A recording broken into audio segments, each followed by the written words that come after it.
Welcome back to End is the Future, a podcast that brings together great minds to address the opportunities and challenges of making businesses both sustainable and profitable. I am Ilham Kadri, and I'm delighted to be your host today. If you are as passionate about sustainable business as I am, let's explore how End is the Future together. Today, I'm very happy to be speaking with Marga Hoek, one of the great thought leaders on sustainable business I've met in my life. Marga is a 3-time CEO, and in 2018, she published a best-selling book called The $1 Trillion Shift, which highlights the incredible business opportunities for companies that work to achieve the United Nations Sustainable Development Goals. So she indeed is the perfect person to discuss the power of the end, A&D, how we can make businesses both sustainable and profitable. I'm really looking forward to this conversation. Marga, thank you so much for being here. Thank you, Ilham, and thank you for your beautiful introduction. It's a pleasure to be here with you. Yeah, I'm so proud to have you. And you know, Marga, I always like to start by finding out what motivates my guests, right? So can you tell us a bit about your upbringing and what shaped who you are today?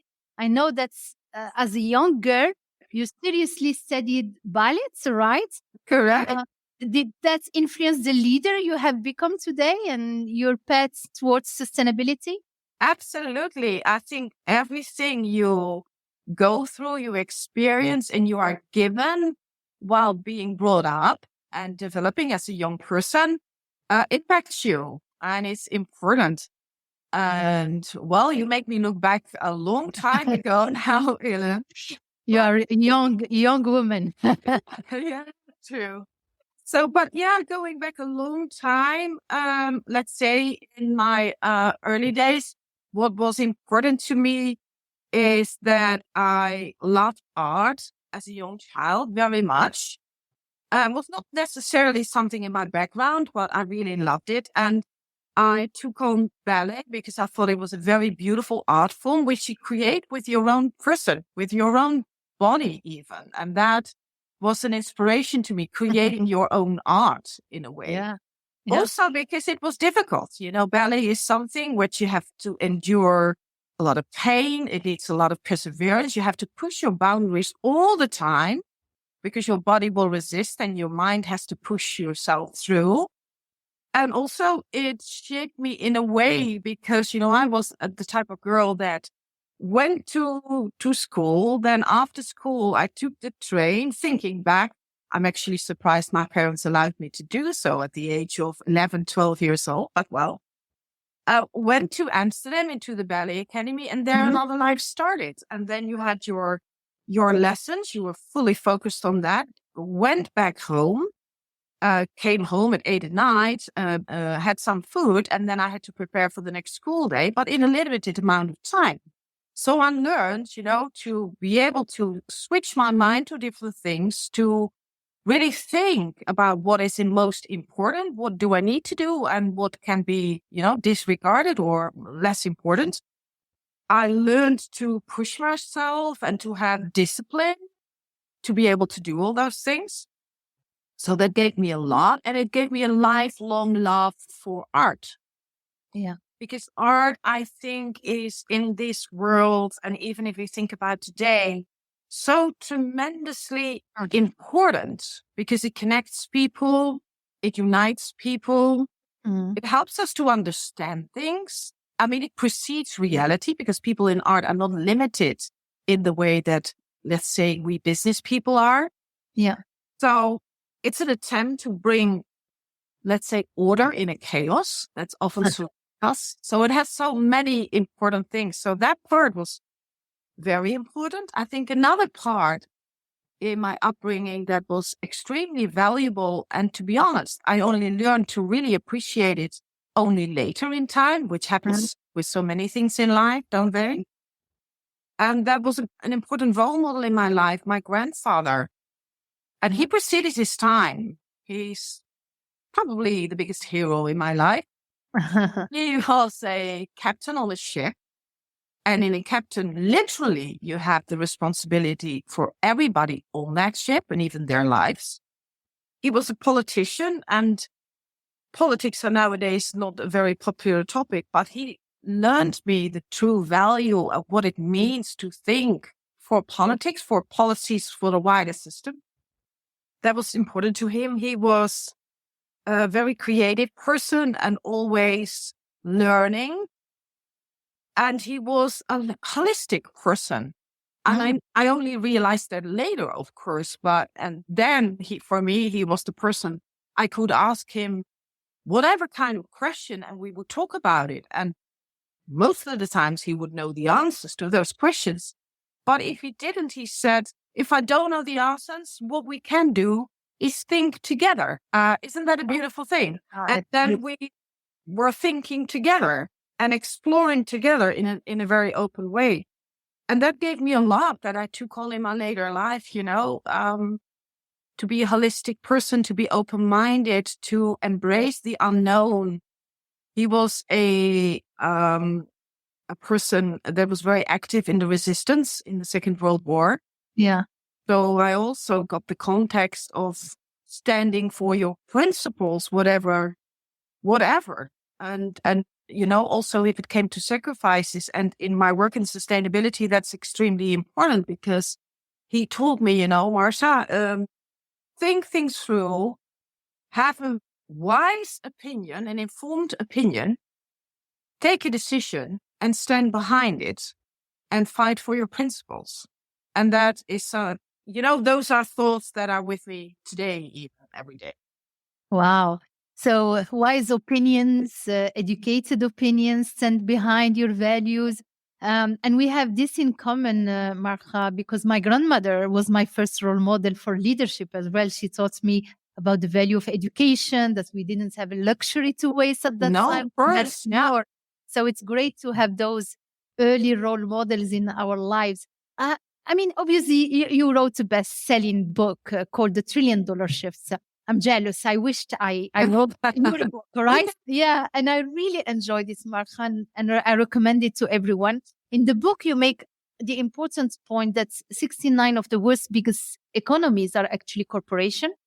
Yes. So this means there is a lot of potential for business to do good, to be better, and to impact. And in fact, I found it even more fascinating. I have the honor, as you know, Marga, to lead the World Business Council for Sustainable Development.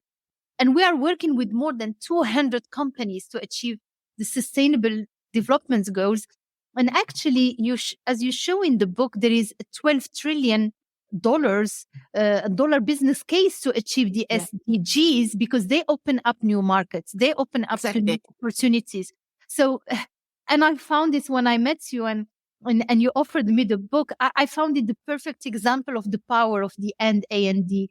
And you also said something which resonates with me, that sustainable companies outperform non-sustainable ones with much higher growth and returns. Can you explain to our audience this $12 trillion business case? Yes, of course. And you have said a lot already, Ilham, about that. But yes, to start with the first notion you made, nowadays, the power of business is a bigger power than anything else. So, as you mentioned, of the 100 largest economies in the world, 69 are in fact corporations and not countries. That is much larger extent than in the past. So we need to reset our expectations as to who will change the world for the better. Also, who is able to invest in the world for the better. If we look at the global GDP, for instance, imagine that 87% of our global GDP is private. Only 13% nowadays is public. And I find this important to say because, often people in business then say, oh, the government has to pick this up or politics have to arrange. But, we make the biggest piece of the pie in terms of transformational change and capital. So that is very, very important. What I wanted to achieve and of course, 2018 is already relatively a long time ago if you talk about the transition and how we proceed on it. But in 2018, still a lot of people talked about sustainable business.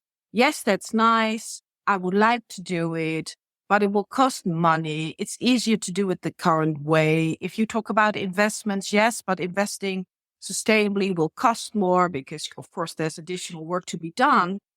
And the profits are less secure. And I wanted to make everybody aware that this is not the case anymore, that's, a habitus from the past. It's not relevant anymore. And we should be aware that, the SDGs, the Sustainable Development Goals, need business as much as business need the Sustainable Development Goals. And by that, I mean that the biggest growth opportunities moving forward are actually in sustainable markets, are by addressing the world's challenges. And by doing so, your business will be more resilient, more profitable in the long term, and also ready for the future, because we all are aware that next generations are much more inclined to vote with their wallets where it comes to sustainability. And to prove that in a way that it's appealing to people, because I very much believe in the power of positive motivation. I believe that if people feel empowered, they can make a change and have an impact, they're much more inclined to do so. Yeah. And for that reason, I literally wrote a book about a $12 trillion shift. As you mentioned, it's been researched by the Global Business Commission that these new opportunities represent a value of $12 trillion till 2030. And that's a market shift. And by engaging in a positive way to these sustainable development goals, companies can actually unlock markets that are fast growing and profitable. So there's no reason not to do it. And that's actually the thought behind the book. It's a shared value perspective where sustainability and profitability are positively synergized. Yeah. And I love it because you talk about that positive motivation, all right, where people feel empowered. And I think you wrote a book. When was it, Marga? It was 2014, all right? Yes. Yeah. New economy. Yes. Yeah, it's amazing now that we are in 2022 and everything you said resonates. You actually coined the slogan business for good. And as you say, business for good is good for business. And when you see now, 8 years after you published your book, that's more than ever, this 12 trillion shift is probably has increased with the climate change challenges, with decarbonation, with green hydrogen, EV batteries, hybrid. And I often say I belong to the chemical industry has been part of the problem, but it's also part of the solution. And you show in your book the same can be said for businesses as a whole. What exactly did that mean to you when you wrote the book in 2014? And what does it mean today, this business for good is good for business? Well, in 2014, my thoughts were ahead of the curve, so to say. Yeah. And I can still remember when writing this book, at a certain moment in time, I was pre-testing it with some journalists, and they'll say, you're calling it new economy, and, you cannot do that. And people will think about the internet bubble, and it's way in the future and won't work. Well, this, that, and the other. And I thought, no, it's my vision. I think this is what we should aim for, to really repurpose the economy as a whole, and thinking about the assets of the world, not only being the financial assets, but the ecological and the social assets, because, we cannot deprive them because they need to be in the positive. And when the book came out, actually everybody embraced it. And I even won my first Management Book of the Year award with it. Because it's a positive perspective to say, we can repurpose our companies. By that, we can be part of the solution and improve both the economy, the world, and people's existence, and have a good business by it. And that was the first book that did so. So it was very innovative. Of course, it was a risky thing to do, but it went well. And I believe in people wanting to do the best, I think that's something that's within people, but you have to help people to see the way, to give a perspective, to give some guidance as to how they can do it. Absolutely. What do you think really stands out for CEOs as a sustainable CEO today? What would be those attributes and the qualities you would see in those thriving CEOs? They don't always thrive. It depends on the timing. I mean, we've had great leaders that were able to thrive, and we should not forget them. Absolutely. But one thing is that makes a great leader is that it's a person that takes responsibility not for him or herself, not only for the company, even not only for the sector, but starts thinking from the world as a whole. And that applies to leaders that are really at the front edge of, exploring new sustainable business models, innovations, and collaborations. Think from the end goal back.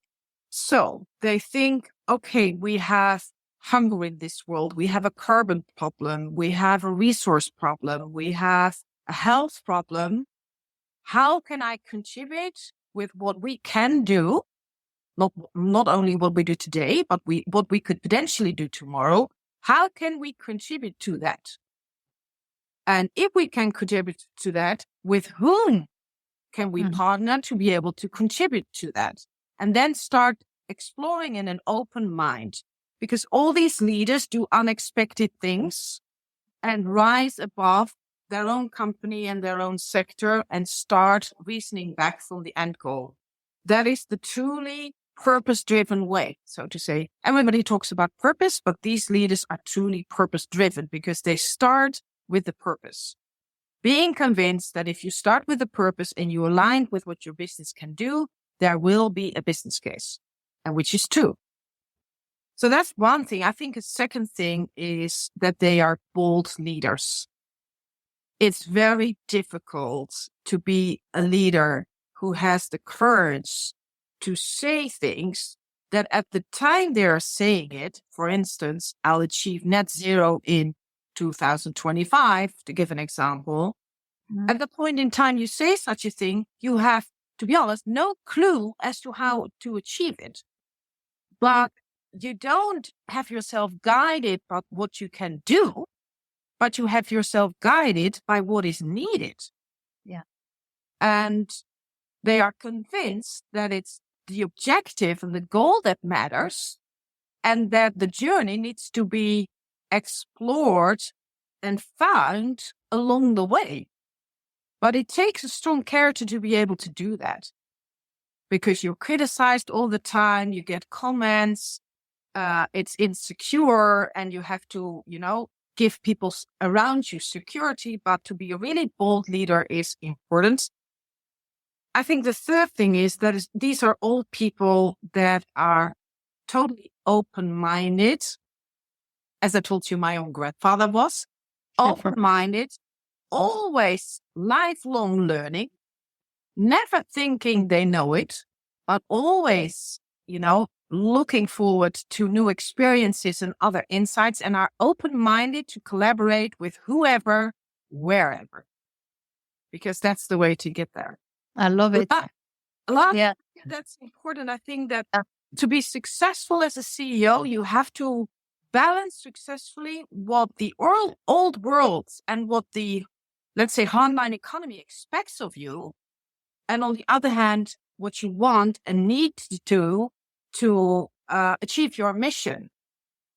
Nowadays, we have social activist shareholders, but only a couple of years ago, they were very tough on sustainable CEOs that at the same time, their company should outperform their peers, for instance. And that you have to bring the messaging to those shareholders that what you're doing is good for them too. So combining those two audiences, if you will, is also very important to be successful leaders. Yeah. I think you touch upon different things from the long-term activation. The next CEO will get the credits, not automatically you. Yes. Your mandate, and you have to accept that. So one eye on the quarter or the short term, but one eye on the long term. And as you said, being disruptive, resilient yet humble, right? To get that creative thinking. Your grandpa saying, "Let's think about it together." I just love it. While being bold, make actions and have this electric sense of urgency. So I love it. You are also very interested in Marga, in tech for good as well. And you have a section about that in your book where you talk a lot about the potential of many technologies, including blockchain, to enable a more sustainable world. Why, Marga, is tech for good so important? And what fascinates you about this technology? Oh, thanks for that question. That's really great. Well, technology, and especially nowadays, the fourth industrial technologies, advanced technologies. So we come out of the former industrial revolutions and we kind of live in the age of consequences. I mean, it brought good things. We have heated houses and so on and so forth. But also now we know that it came with a huge price to our world. And now we're just, tiptoeing of the threshold of the fourth industrial revolution. But we know a lot more. And with knowledge comes responsibility, I think. So that means that now we know what technology can bring, and we have the opportunity and the responsibility to make a decision. So how will we use technology moving forward? And that decision comes at a time that technology, not so much for technological advancements, but more by the parties applying it, has a very low rate of trust. Mm-hmm. And I think we need to rebuild that trust, because there's no way we can solve these global challenges. And we have agreed with 193 countries around the world to do so by 2030. So it's something we signed up for, so to say. The only way we can do that is by leveraging the power of technology to the max. We need those advanced technologies to achieve what we set out for. Mm-hmm. And in that sense, technology can make up for lost time, because we can do things quicker at larger scale and at places we couldn't reach. Drones can come to places we can't cover. Otherwise, we would need years of infrastructure. Scientific measurement of CO2 we can now do from space. Yeah. Blockchain, we can track and trace things we couldn't before. Robots can do work in dangerous places where we don't want to expose people to, and so on and so forth. Even to give you an example that touches my heart, 3D printing can restore our endangered coral reefs that take, many years for 1 centimeter to grow. And we have the capabilities to restore that. So we have a rich palette of technologies. If we decide to use them for good, that, accelerates our progress on sustainability and creates huge business opportunities. And also, I think technology lets us dream a bit, lets us literally imagine. And I'm actually currently writing a book on tech for good. It will be my next book. I'm at the last chapter, so it will be launched in 2023. And, writing a book is a 3-year exercise. So get yourself prepared, Ilham, if you want to do it. When you're almost through, you get to the end of things, because then you own the topic, so much more. You know less at the same time because you ask more questions. And I thought this is going to be the book of hope. Beautiful. Yeah, a book of hope that everybody needs so desperately in this threatened and difficult time. The book of hope that I tell people, by embracing technology, by applying it where we can. And the book explains exactly, but for technology groups, how you can do that and what's the market opportunity. And it gives 75 business cases. And Solvay, of course, is one of them on how to do that. Then you see that what you thought wasn't possible is actually possible. So it grows possibilities to achieve what we set out for, and it gives hope. And it has beauty in what we can do. Like I gave you the example of the coral, and there's so many more things. We can help autistic people by augmented reality. to improve and to compensate for things they don't have. We can 3D print food for elderly people in the shape and form they were used to, and they don't have to eat the terrible things they were given nowadays. We can track and trace organic cotton by blockchain. We can recycle batteries and solve, the waste fill of batteries that we're looking, we're just hitting a brick wall with the huge pile of batteries, of course, and so on and so forth. So I think it's a great opportunity we should all embrace to apply technology in a good way. Yeah, it's impressive, and hearing you, and I have always this feeling when I meet you, Marga, is this positivism, right? That sense of hope, sense of urgency, but sense of hope, because you are a believer in technology, and technology with the big T, both in science parts, but also you talk about AR, tracing, as you said, the organic cotton, and you said it took you 3 years, right, to do the research, to write a book. Yeah. Your former one, now you are doing another one. Share with us some great examples, your top 2 probably in the book, where businesses are doing good and growing and more profitable. And what great examples would you include? Maybe it's now 8 years since then. What great example you came through and you say, oh, I would have included that in my book? Well, the things I would have included, if they would have been there, are typically the tech for good cases where technology innovations are combined with sustainability. That's the new star region. Yeah. But fortunately, I can all include them in the new book. So in that sense, that's addressed. If I think about the cases that are really inspiring to me, it are all cases, and that's important, that have a positive impact and that move beyond zero. I always say zero is not the end goal, but it's the startup point from which onwards you can really focus on creating value, positive value. Yeah. And there are many companies that do that. So, for instance, what is interesting is Elitist Towers is a French company that is building energy positive buildings. That's something extremely important. These buildings make more energy, and they're, by the way, 100% circular in terms of materials, are creating more energy than they need for their inhabitants. So that means that those people have energy leftovers for their cars, bikes, and so forth, and for buildings surrounding that were not able yet to renovate towards that rate of sustainability. That's a nice example, I think. Currently, with the Ukraine-Russia situation and all the energy pricing consequences of it, you see that if we do things like that, we make ourselves also independent of global threats. Because the people living in those apartments and living in those houses just simply don't have an energy bill. Yeah. They have no cost whatsoever. And I can tell you the business case of making buildings like this is absolutely there. So that's a nice example. I think another nice example is the company Interface, listed in the US. It's a carpet tile company that you could consider a very boring product. But they were very early to set their mission zero. And the thing is, with setting a bold objective, you reach it earlier on rather than later. So they reached their mission zero in 2019.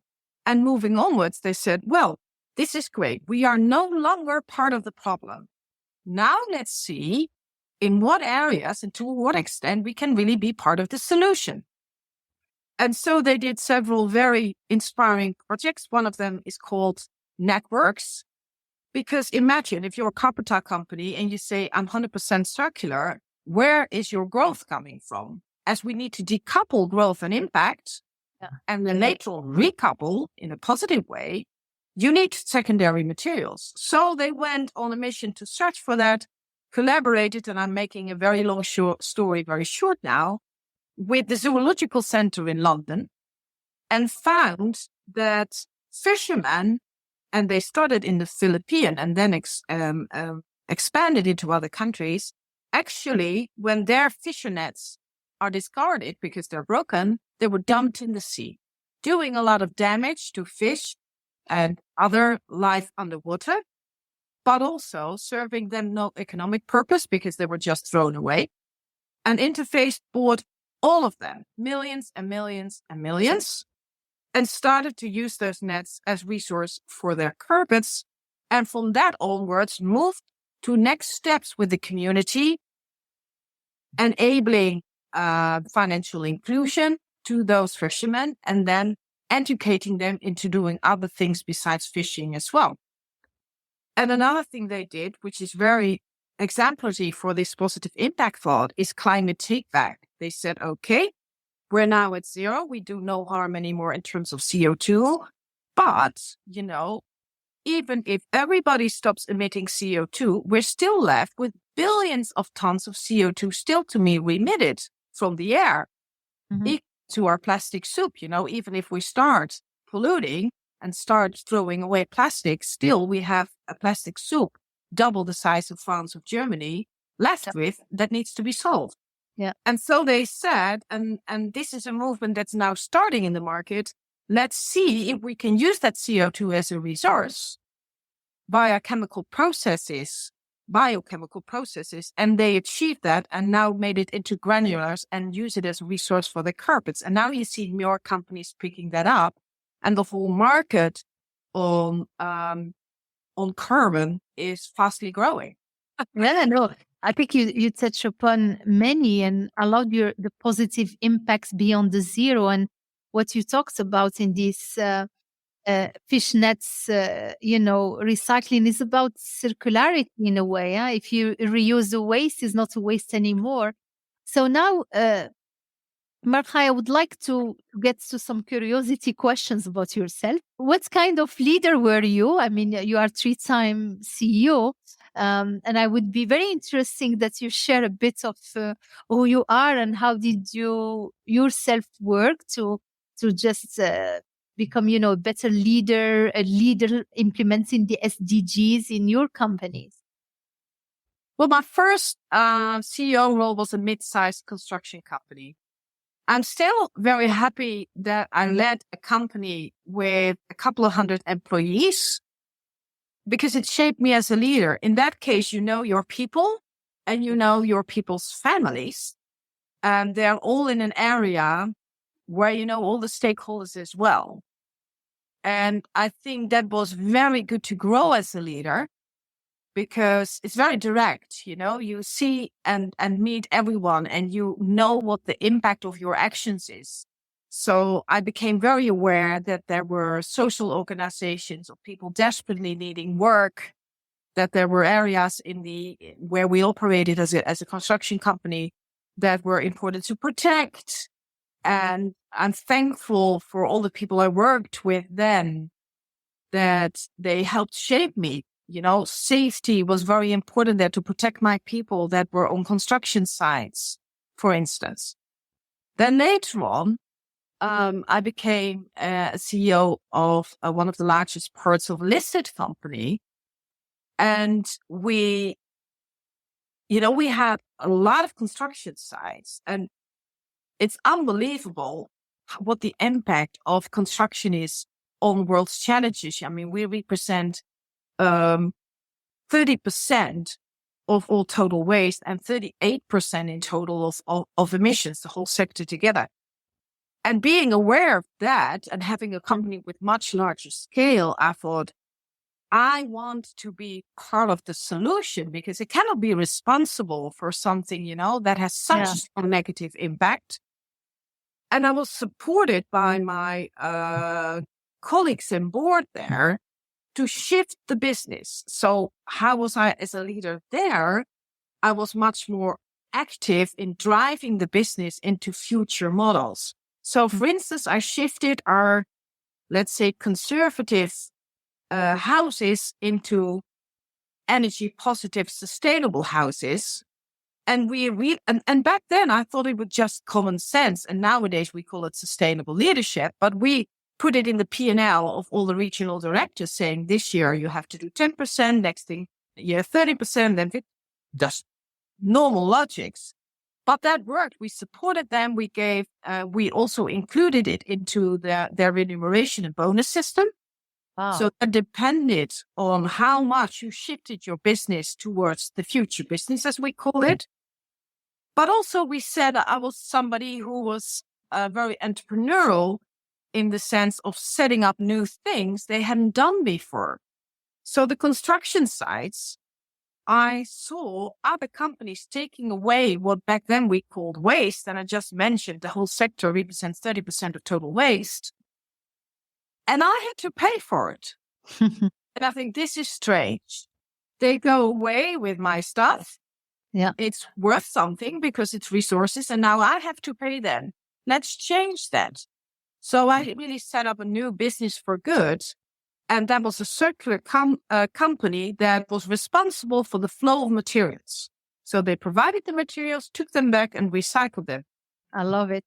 And Marga, I think, frankly, you were really ahead of the curve on this remuneration, because when I joined Solvay, I mean, we didn't have that contribution of our Solvay One plan in the sustainability roadmap now since 2019, and we increased the contribution of our sustainability roadmap into the short-term incentive is now 15%, or and 20% greenhouse gas emission on the long-term incentive. Because I'm like you, I think you said reward people on what you ask them to do. I say hit the pocket behavior, and we pushed it now across the board, because it's not just at the top; it has to be a bottom up. So you were really, really leading the way. I cannot imagine. It was 2014. So fabulous. I cannot let you walk away without about mentoring. And this is how I met you. Yes. Specifically, since you are leading and heading up the CMI in the Netherlands and Belgium, which is a great mentoring partner for C-suite leaders to help them accelerate performance and impact. And I know this is close to your heart like mine. How do you see mentorship playing a role in leadership as such, and playing a role in sustainable leadership? Well, in many ways, and indeed it's close to my heart, because mentoring is about caring. Yeah. It's caring for people. It's about sharing your experiences, your knowledge, your thinking. And it's very important, nowadays CEOs, their roles, who could have imagined 10 years ago how vast they would be? To be a CEO, you're in the midst of geopolitics, you are disrupted by all kinds of technologies, you were hit by a pandemic, a recession, inflation. There's so many things on your plate and your shoulders. And that also applies to people further down in the organizations, because if that's the total responsibility that hits everybody in the management roles. So I think they need support and they deserve support. I think we underestimate, specifically for CEOs, how lonely they are in their responsibilities and how difficult it is to be vulnerable. And we all need to be vulnerable in them and to share our worries with someone. And the mentoring is for CEOs. And to be able to do that, CMI has gathered very experienced chairmen and CEOs like yourself since you joined as a mentor. I'm very happy with that. To give back to younger people, to younger talented people, because, the chairman and the CEOs that are mentored, they were in their shoes literally a while ago. And in many cases, not so long ago, so they can relate with what they're going through. But have moved beyond and are a little bit, out of the direct equation. So for those chairmen and CEOs to be able to give back what they've learned and to think and support younger people is a great thing to do. And for the people that are mentored, they have the support, and it often means that they can make better decisions, because we all have so many dilemmas, that they feel stronger and more secure, and that they are more vocal about their opinions, and they can share, with a confidential sounding board their thoughts and their feelings also. So I think that is something in social terms, very important thing to do and very rewarding thing to do. I specifically aim for diversity and inclusion in the mentoring, as we've talked about. So I try to mentor many females from very different nationalities who face a lot of challenges, who have to, step up very quickly and sometimes fast forward in their positions because we need women at the top and we need diversity at the top, but they need support and we give that. And in terms of sustainability and leadership, it's easier said than done. Yeah. It's very difficult and you have all the current stakeholders around you, and to have a mentor that helps you, with your mission and how to achieve it and all the dangers and risks that are on the road to address them more effectively. I think the mentoring helps a lot. So I just love the concept and doing it. Yeah. And thank you, Marga. I mean, and you said a few things about daring, being vulnerable, share challenges with someone you have faith in. There is no conflict of interest.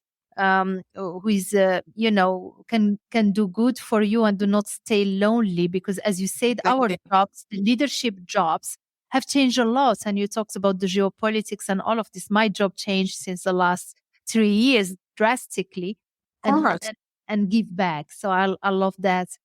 I know you are a mother of 3 children around the age of mine as well, and you told me some are entrepreneurs. What kind of mom are you, and what do you do in mentoring your children? The hard side of Marga.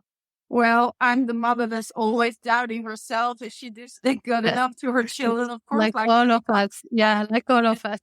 Any mother, I think. I'm never happy with myself as a mother. I'm always happier with myself in business than as a mother, because you doubt yourself much more there, to be honest. Yeah. But I was actually talking with my kids. We do try to spend all the days that we can dinner together and, have the fireplace on and have a good meal and have a good chat with each other. And then I get back what I apparently told them when they were younger. My youngest is 15 and my oldest is 23. They're all entrepreneurs. So that says something about my upbringing. But they said that the good things I did was that I really told them that, what you want to achieve, you can. Dream big and achieve bigger. Know what you want and go for it. And that, the path can be any. You don't have to follow predictable paths to get where you want to be. And then if you want to do extraordinary things, probably there's an extraordinary path to follow. So, for instance, I know you have a son that is a violinist. Yeah.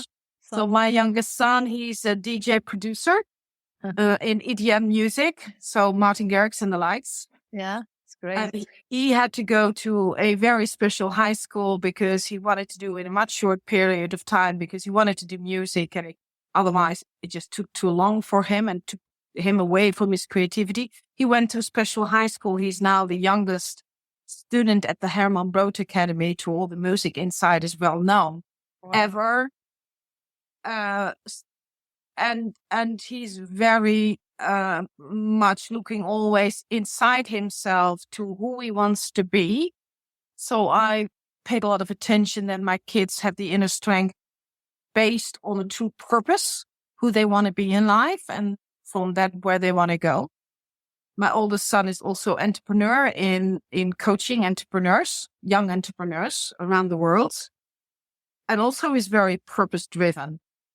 And I think I'm very happy with, that's something I'm very proud of and happy with, because, with everything changing in this world in such a rapid pace, with challenges and threats coming from every angle at every time, your best compass is your inner self and your purpose and your own authenticity. So if they have that, I'm very happy and proud about that. Yeah, well, thank you. You are a wonderful soul, wonderful mom. And when you talk about this purpose drive, And at the end of the day, you want them to dream big, go for it, and be happy at the end of the day. Well, thank you so much, Marga, for this fascinating conversation. You were one, and you've been one of the pioneers showing us that we can implement the SDGs and grow our businesses at the same time. You inspired us then, and you inspire us now, and you bring to all of our discussions, personal one, that human connection. You are generous with your coaching, with your sharing perspective, with your mentoring, with your humility, and that's positivism I just admire and I love in you. So thank you so much for joining me today. It's a great pleasure, Ilham, and the appreciation is mutual. Absolutely. Thank you. Thank you so much for joining us today. For more information or to listen to other episodes, visit our website. And if you like these podcasts, don't forget to subscribe. Until next time, be safe.